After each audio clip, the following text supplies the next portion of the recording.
have set the stage for us a little bit. No, don't blame me. That's right. That's exactly who we want to blame. No, that's it. All right. Let's start out with some good news first before we dive into the big changes heading our way. This is a great view of the Comet set from the East Bench there. This is from Scott Taylor. If you look closely at the very top of the screen there, just below the banner there, you can see the Comet, and I'll point to it here in just a second. But you can see, again, a couple of things, actually. There's your Comet coming in, but then also notice down there just below my name there, you saw the haze and the smoke from those wildfires there that you can see also kind of situated in the valleys. Here's a more wider, zoomed-in shot from Scott Taylor over the East Bench here of the Comet there, and you can see it. Again, we had some high clouds out there, and it looks like the Comet is coming right through the clouds, right? So, again, get out there. You'll have a few more days and evenings to check that out before this thing disappears again, and once it does, it'll disappear for about 80,000 years, so you want to check it out now, probably. All right, let's take you out here to a nice view earlier today. Thanks, Chris Williams, for sending in this beautiful video from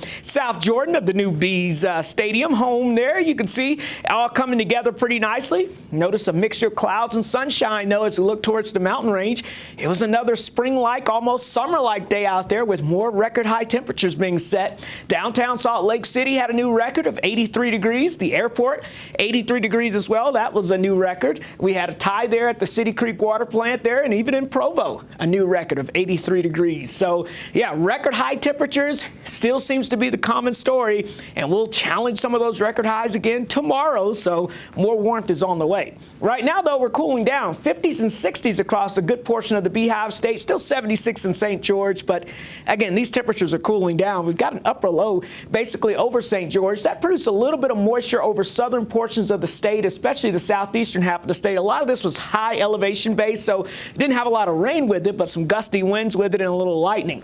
Here's our big storm system, though, organizing off to the north and west. It's going to come at us in two parts. The first part will bring in the front with some cooler air. The second part will bring in the colder air and the moisture. Before it gets here, though, the winds will pick up out of the south ahead of it, so western portions of the state are under fire weather watch because of the strong winds out of the south and the low humidity. This will be for Wednesday afternoon into Wednesday evening. All right, let's track the changes for you because this first upper low moves out. We get that southerly breeze ahead of our next storm system on Wednesday. Here it comes, though, as we get into Thursday and Friday, dropping down out of the south, bringing us both moisture and some much colder air down towards the Beehive State.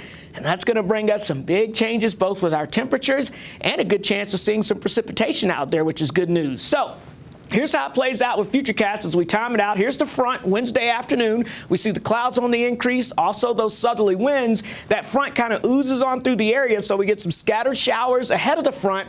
And then the second part of the system arrives Thursday night into Friday. That brings us a better chance of widespread rain and, yes, some mountain snow out of the system as well as it moves on through. So that's where we start to see the big changes, and this thing could kind of linger around the area as we get towards the weekend. So we'll keep an eye on that. But look at this. How about some amazing news, 3/4 to 1.5 inches of rainfall. Yeah, that's possible. Some of that will be snow, though, in the higher elevations. In St. George, we're looking at those temperatures in the upper 80s, dropping down to the upper 50s by Friday. That is going to be a shock to the system with that chance of rain. And along the Wasatch Front, we've got 80s dropping down to the 60s and eventually 40s, maybe 50 on Friday with rain and maybe some mountain snow. Could even see a snowflake or two in the valleys. So, wow, it's going to feel like hockey weather. Yeah, right. It's been hockey weather since April. Yes. As far as I'm concerned.